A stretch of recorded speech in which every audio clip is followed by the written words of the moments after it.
말씀을 통해서 힘과 위로를 받으시길 기도합니다. 이렇게 야외 예배 또 좋은 날씨를 주신 하나님께 감사를 드립니다. 오늘 말씀의 요절을 43절로 잡았습니다. 우리 함께 말씀 요절 43절 같이 읽겠습니다. 시작. 그때 의인들을 자기 아버지 나라에서 헤어지 귀 있는 자는 들으라. 오늘 말씀의 제목을 의인들은 해와 같이 빛나리라 하였습니다. 제가 기도하고 말씀을 섬기도록 하겠습니다. 고마우신 사랑의 하나님 아버지, 코로나의 어려운 가운데 있습니다. 하나님께서 비대면 예배로 할 수밖에 없는 상황인데 저희들 이렇게 또 야외 소풍 예배에 또 지혜를 주시고 이렇게 매주마다 좋은 날씨를 주셔서 하나님께 마음껏 예배할 수 있는 큰 은혜를 주시니 감사합니다. 주님, 이 시간도 말씀을 듣고자 나온 우리 귀하신 한 분 한 분의 심령에 우리 하나님의 성령께서 함께 하셔서 마음 문을 활짝 열어주시고 하나님의 생명의 말씀을 한 말씀 은혜 받고 또 큰 기쁨으로 돌아가게 하시고 또 한 주를 승리하게 도와주시옵소서. 이 죄인을 긍휼히 여기사 그 말씀을 또 조곤조곤 은혜롭게 잘 섬길 수 있도록 주의 성령께서 함께 해 주십시오. 우리 구주 예수님 이름으로 기도합니다. 아멘. 네, 마태복음 저희가 13장을 하고 있습니다. 마태복음 13장에는 천국의 비유가 7가지 다 모여 있습니다. 그래서 이 13장을 천국 비유의 장이라고 합니다. 우리는 지난 시간 4종류의 밭에 대해서 배웠습니다. 오늘은 두 번째 곡식과 가라지 비유를 배우고자 합니다. 이렇게 하나씩 하다 보면 7번이나 해야 되나요?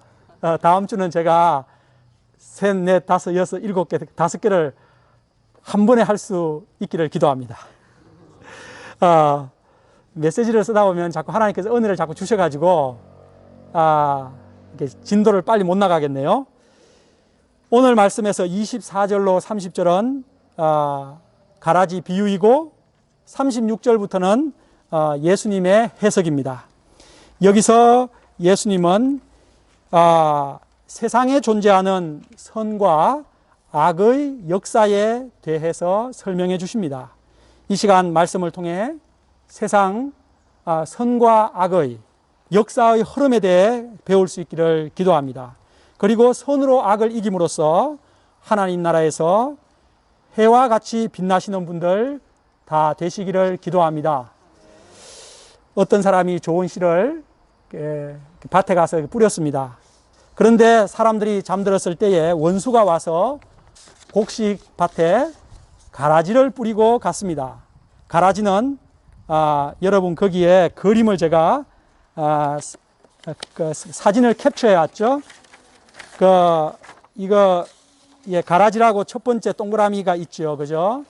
그 가라지를 다른 말로 독보리라고 합니다.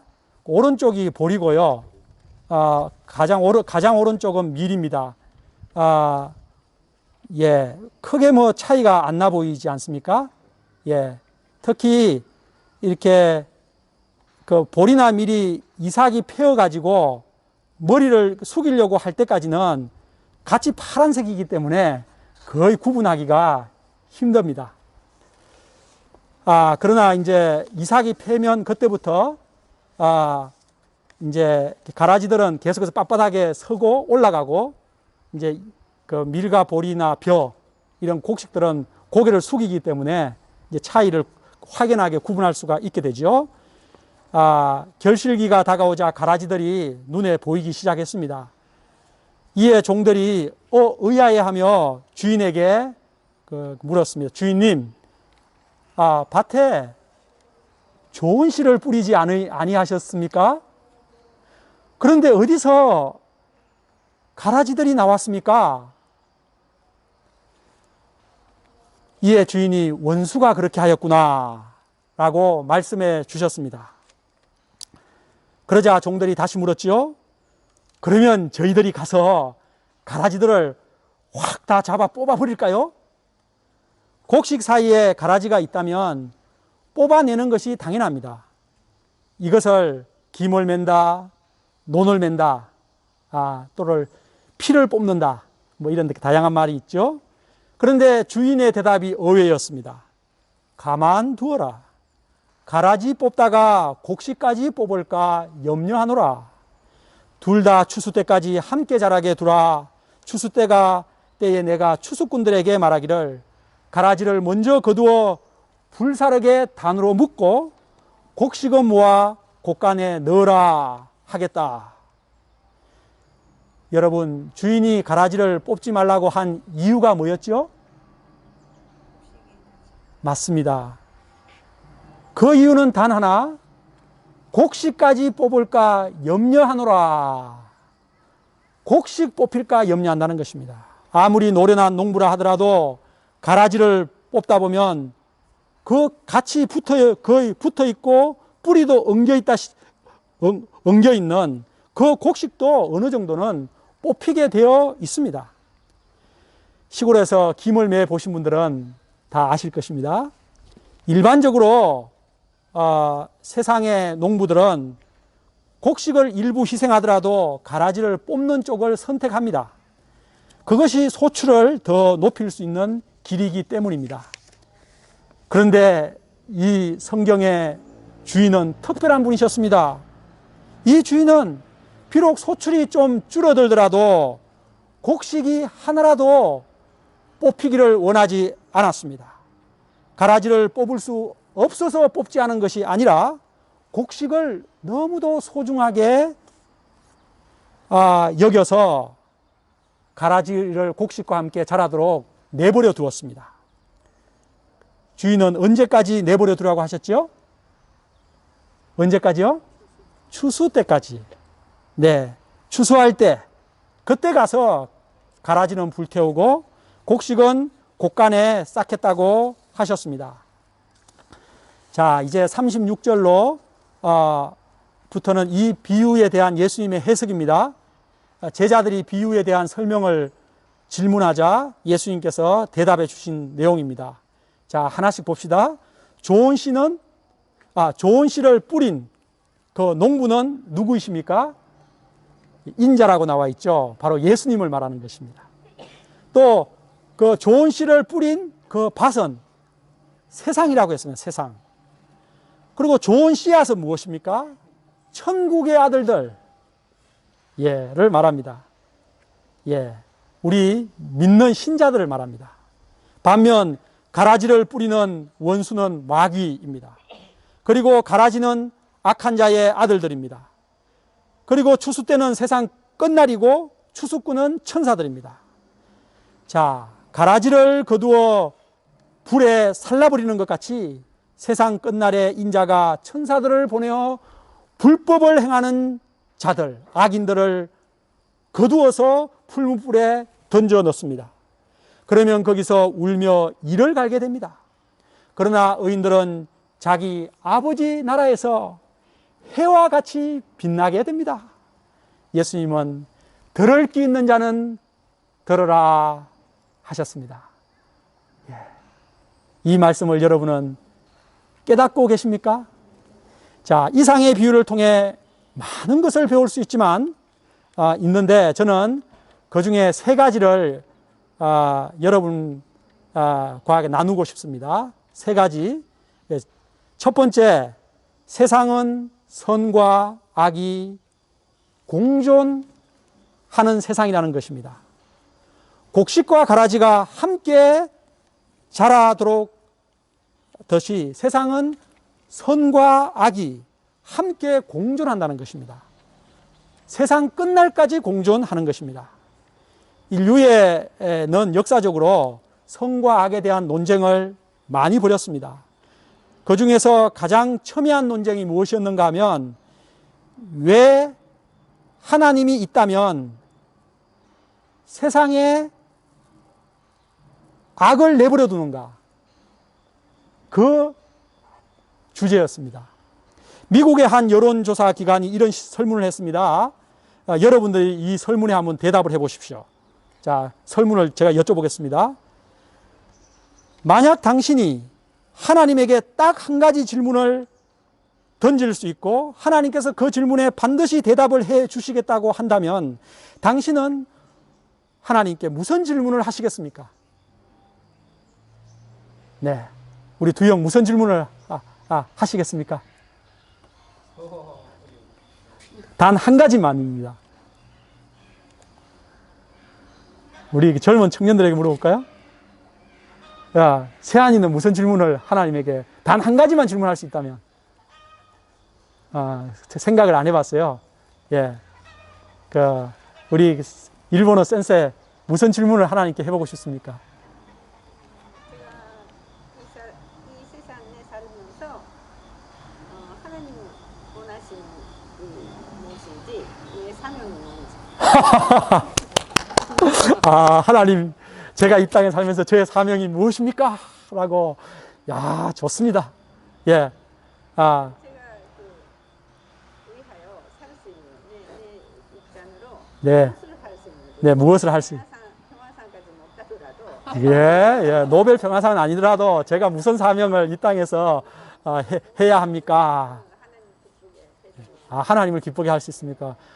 완전히 너무 정답을 얘기해서 더 이상 다른 사람은 말을 못할 것 같은데, 근데 이 질문은 불신자를 비롯해서 모든 사람에게 어쨌든 해보는 것입니다. 우리 보아스 형제님이 한번 무슨 질문 해보고 싶어요? 세상의 끝은 언제입니까? 세상의 끝. 예. 예, 그것도 참 맞네요. 예. 그 설문에 대해서 가장 많은 사람들의 질문이 무엇이었는가 하면 미국 사람들입니다. 미국 사람들. 이제 미국 사람들 주로 이제 그 기독교 문화 속에 있는 사람들이죠. 그것은 세상에 왜 아픔과 고통을 하나님께서 해결하지 않습니까? 예. 이는 아마 한국 크리스찬들에게 물어도 비슷한 결과가 나올 것입니다. 하나님, 세상에 왜 아픔과 고통이 있습니까? 왜 하나님은 당장 악을 없애지 않으셔서 의인들이 고통을 당하게 내버려 두시는 것입니까? 제가 이 말을 하니까 여러분 성경 어디서 많이 듣던 말씀 아닙니까? 하박국서입니다. 하박국이 바로 이 질문을 하나님한테 하였습니다. 하박국은 남유다가 멸망해 가던 시대의 선지자였습니다. 그는 악인과 불의가 판을 치는 상황을 보며 하나님께 따졌습니다. 대어들듯이 따졌습니다.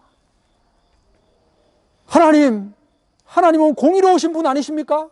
그런데 왜 이 상황을 그냥 내버려 두십니까? 언제까지 내버려 두실 것입니까? 예. 그의 질문은 why? when? 그거였습니다. 이때 하나님은 하박국 선지자에게 때가 되면 반드시 심판하리라 하시고 놀라운 말씀을 해주셨죠. 그것은 바로 의인은 그의 믿음으로 말미암아 살지니라 였습니다. 한마디로 세상에 악이 아무리 판을 치더라도 너는 믿음으로 의롭게 살아가거라 방향을 준 것입니다. 그러자 하박국 선지자가 그 말씀에 감동하여 나의 구원의 하나님으로 즐거워한다고 하였죠. 시편 73편의 아사베 시도 하박국의 질문과 비슷한 질문이 나옵니다. 여러분 오늘 본문의 뒤편을 넘겨주십시오. 거기 제가 시편 73편 아삽의 시를 적어왔습니다. 아삽은 하나님을 잘 섬기는 레위인으로서 성전에서 음악 책임을 맡은 사람이었습니다. 그런데 그는 악인들이 세상에서 더 형통하게 잘 나가는 모습을 보며 시험에 빠졌습니다. 그 73편의 일부분을 제가 읽겠습니다. 중간중간에 중략하면서 읽어 나가겠습니다. 하나님이 참으로 이스라엘 중 마음이 정결한 자에게 선을 행하시나 나는 거의 넘어질 뻔하였고 나의 걸음이 미끄러질 뻔하였으니 이는 내가 악인의 형통함을 보고 오만한 자를 질투하였음이로다. 그들은 죽을 때에도 고통이 없고 그 힘이 강건하며 사람이 당하는 고난이 그들에게는 없고 사람들이 당하는 재앙도 그들에게는 없나니 그러므로 교만이 그들의 목걸이요 강포가 그들의 옷이며 살찜으로 그들의 눈이 솟아나며 그들의 소득은 마음의 소원보다 많으며 그들은 능욕하며 악하게 말하며 높은 데서 거만하게 말하며 그들의 입은 하늘에 두고 그들의 혀는 땅에 두루 다니도다. 12절 지나가겠어요. 12절 볼지어다 이들은 악인들이라도 항상 편안하고 재물은 더 불어나도다. 14절 나는 종일 재난을 당하며 아침마다 징벌을 받았도다. 16절 내가 어쩌면 이를 알까 하여 생각한 적 그것이 내게 심한 고통이 되었더니 하나님의 성소에 들어갈 때야 그들의 종말을 내가 깨달았나이다. 주께서 참으로 그들을 미끄러운 곳에 두시며 파멸에 던지시니 그들이 어찌하여 그리 갑자기 황폐되었는가. 놀랄 정도로 그들은 전멸하였나이다. 예. 마치 브레이크 없는 그 기차가, 자동차가 절벽을 향해서 달리듯이 막 고속 질주하다가 갑자기 절벽에서 팍 떨어지는 것 같은 그런 그 상황을 느끼지 않습니까? 왜 저들은 저렇게 차가 잘 달립니까? 차가 좋습니까? 왜 저렇게 근데 갑자기 난 떨어졌다고 이제 그렇게 이제 잘 깨달은 거죠. 그래서 하박국 선지자의 그 질문이나 이 아삽의 시를 통해 의롭게 살아가고자 하였던 사람들에게 공통된 질문이 있었다는 것을 알 수 있습니다. 그것은 왜 하나님께서 악을 없애지 않으셔서 의인들이 고통을 당하도록 내버려 두십니까? 라는 것입니다. 이 질문을 2차 세계대전 히틀러가 있을 때 독일의 많은 지성인들이 이 질문을 했습니다. 오늘날 김정은이 있는 북한에서도 북한을 보며 이런 질문을 하는 사람도 많이 있습니다. 여러분, 하나님께서 왜 악을 당장 제거하지 않으시는 것입니까? 악을 내버려 두시는 이유가 도대체 무엇입니까? 능력이 없으신 것입니까? 아니면 악을 제거하실 마음이 없으신 것입니까? 에피쿠르스 그리스 한 철학자가 바로 이 말을 한 것입니다. 만약 신이 있다면 왜 이 세상에 악을 내버려 두는가? 그 신은 악을 없앨 능력이 없거나 악을 없앨 마음이 없는 것이다. 능력이 없다면 무능한 것이며 마음이 없다면 악한 것이다. 그렇게 이제 하나님을 모르니까 그렇게 에피쿠르스 철학자가 말했습니다. 자, 두 번째, 첫 번째는 선과 악이 공존한다는 것을 얘기했고요. 두 번째입니다. 하나님께서 그럼 악을 제거하지 않는 이유가 신자의 유익을 위해서라는 사실입니다. 오늘 말씀의 핵심입니다. 주인은 가라지를 뽑아낼 능력이 없었습니까? 또는 그 가라지를 뽑을 일꾼들이 없었습니까? 예, 종들이 우리가 가라지를 다 확 뽑아버릴까요? 했잖아요. 그런데 그래 뽑아라 하면 당장 다 뽑죠. 그런데도 그 가라지를 뽑아내지 않은 이유는 오직 가라지 뽑다가 곡식 뽑힐라 염려하였기 때문입니다. 곡식을 아꼈기 때문입니다. 곡식의 유익을 위해서 가라지를 당장 뽑지 않으신 것입니다. 하나님은 악을 미워하시는 분이십니다. 그리고 악을 당장 심판하실 수 있는 능력의 주님이십니다. 그럼에도 불구하고 악을 허용하시는 이유는 이것이 의인의 유익을 위해서라는 것입니다. 솔직히 우리는 하나님께서 악을 허용하시는 이유를 100% 정확하게 알 수는 없습니다. 그러나 우리가 확신하는 것은 하나님은 선하신 하나님이시다. 사랑의 하나님이시다라는 사실입니다. 그리고 의인의 고통을 다 살피시는 분이시다라는 사실입니다. 그러므로 하나님께서 악과 고통을 허락하시는 것도 우리 의인의 유익을 위해서라는 사실을 믿어야겠습니다. 우리의 유익을 위해서 여러분, 악이 전혀 없는 무균 상태의 비닐하우스에 여러분들이 산다고 생각해 보십시오.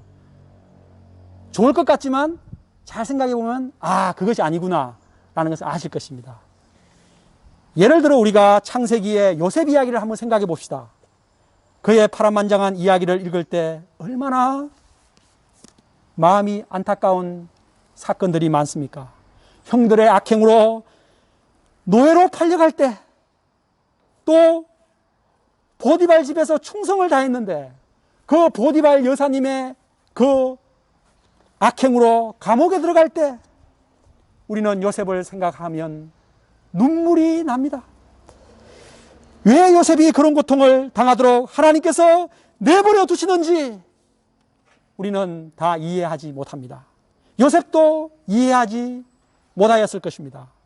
저는 이집트 왕자 2 요셉 애니메이션을 몇 번 보며 요셉이 감옥에 갇혀 고통하다가 하나님의 뜻을 비로소 깨닫고 부른 그 주제곡이 마음에 깊은 감동을 줍니다.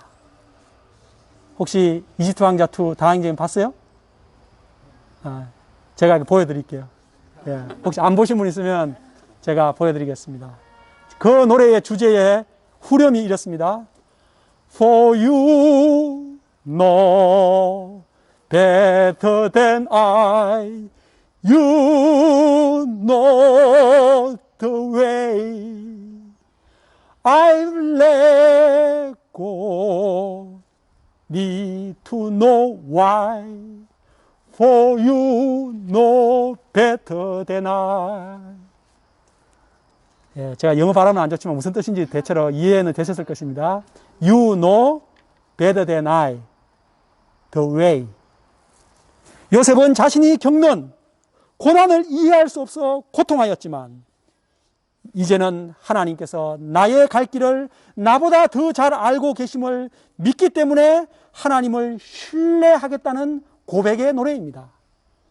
For you know better than I. You know the way. 욥도 마찬가지의 고백을 하지 않았습니까? 나의 가는 길을 오직 그가 아시나니 그가 나를 단련하신 후에는 내가 정금같이 되어 나오리라. 요셉도 욥도 다 요자네요. 다 고난 속에 연단받아 정금 같은 믿음의 사람들이 되었습니다. 사울 왕에게 쫓겼던 다윗도 마찬가지였습니다. 제가 조금 앞으로 가겠습니다. 햇빛이 요 딱 하니까 약간 눈에 약간 어른거리네요. 예, 한 요 정도로만 가면 이제 앞으로 이제 10분만 더 하면 되니까 될 것 같아요. 예.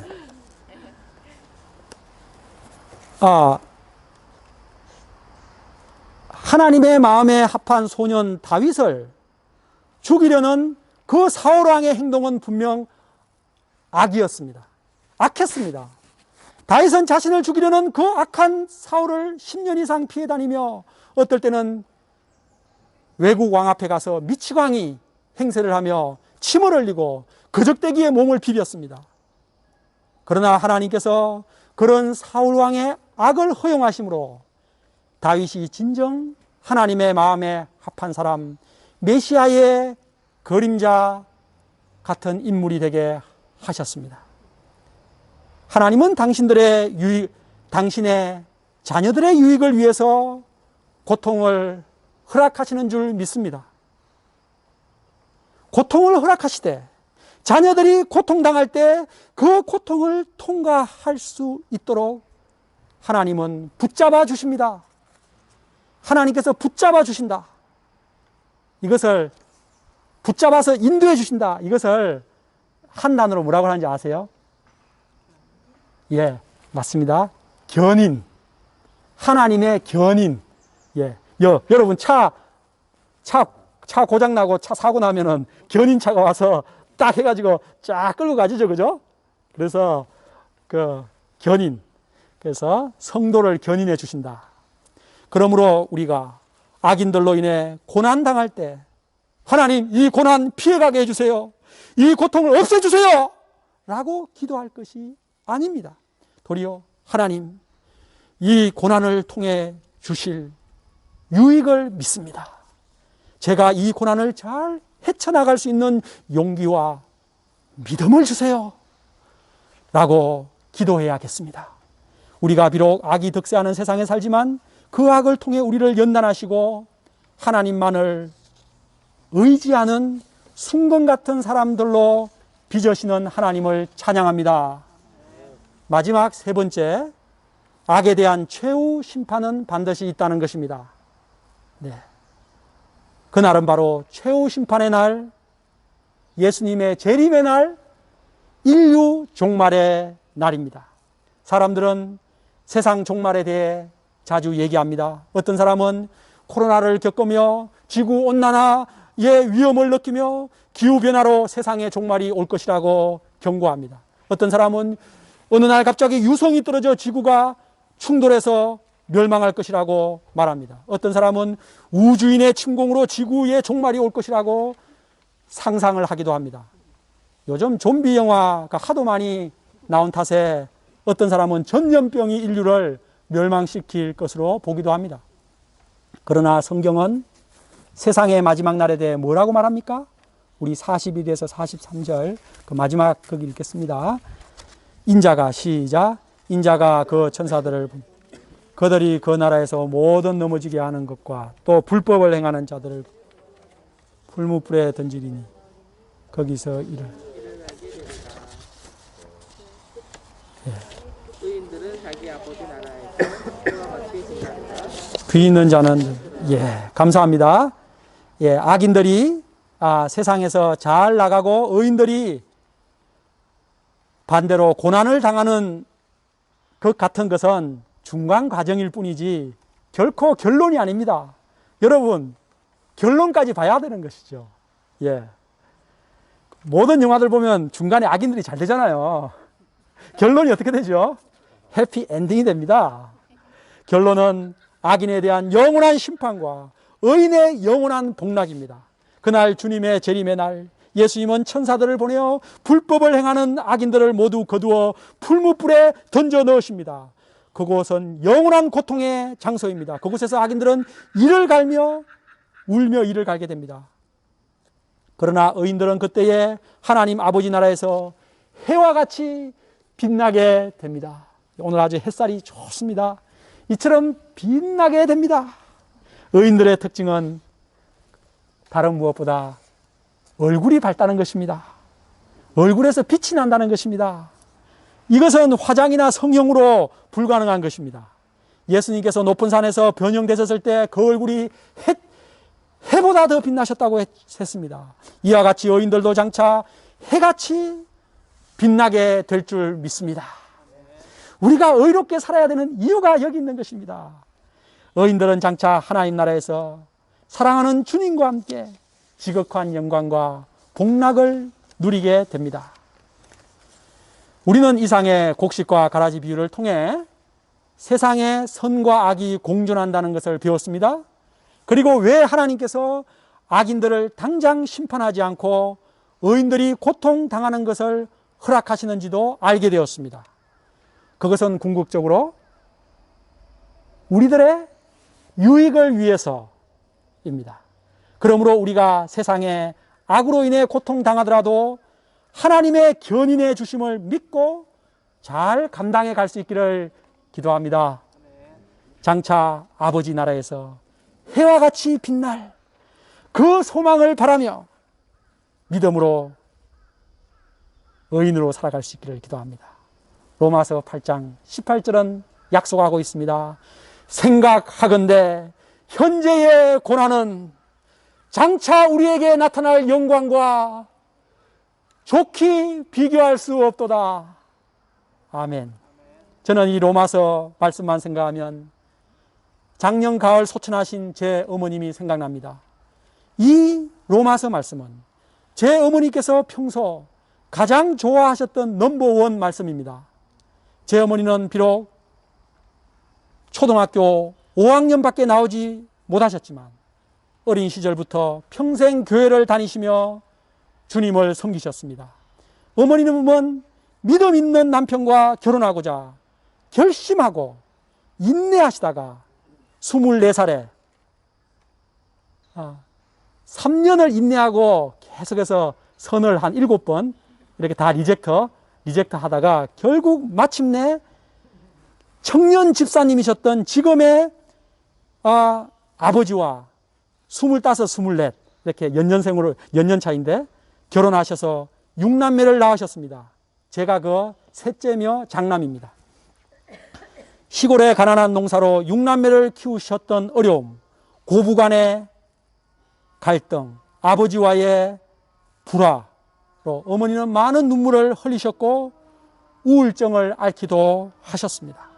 그러나 어머니는 항상 로마서 8장 18절 현재의 고난은 장차 우리에게 나타날 영광과 좋게 비교할 수 없도다. 이 말씀으로 위로를 받으시고 힘을 내셨습니다. 저는 작년 11월에 어머니의 소천을 직접 섬겨드리며 참으로 행복했습니다. 왜냐하면 어머니께서 평소 좋아하시던 찬송가와 성경 말씀을 어머니 귀에 열심히 임종하시는 어머니 귀에 열심히 들려드릴 수 있었기 때문입니다. 또 어머니께서 이 땅에서의 고난을 다 마치시고 그토록 사모하던 하나님의 품에서 이제는 안식과 영광을 누리게 되셨기 때문입니다. 저는 제 자녀가 저의 임종 때에도 내가 평소 좋아하던 찬송가 그리고 제가 좋아하던 로마서 말씀을 귀에 들려주면 좋겠습니다. 우리 관악칠부 모든 분들은 다 하나님 아버지 나라에서 해와 같이 빛나시는 분들 되시기를 기도합니다. 이 땅에서 비록 악으로 인해 고통을 겪으시더라도 믿음으로 승리하시는 분들 다 되시기를 주님의 이름으로 축복합니다. 고마우신 하나님 아버지, 이 시간 예배 말씀을 통해서 주님 세상의 역사에 대해서 또 세상의 끝날에 대해서 잘 가르쳐 주셔서 감사합니다. 세상에 왜 악이 존재하고 또 악인들이 오히려 득세하는 것처럼 보이고 그 악으로 인해서 의롭게 살고자 선하게 살고자 하는 사람들이 정말 고통을 당하는 그것을 하나님께서 내버려 두시는지 많은 의문들이 있었지만 오늘 말씀을 통해서 그 모든 것이 우리들의 유익을 위해서임을 가르쳐 주시고 그리고 마지막 날에 하나님의 심판이 있으며 우리 여인들이 하나님 아버지 나라에서 해같이 빛난다는 약속을 주셔서 감사합니다. 저희가 그 약속을 믿고 이 땅에서 믿음으로 주님 사랑하며 의롭게 살아가게 하옵소서. 예수님 이름으로 기도합니다. 아멘.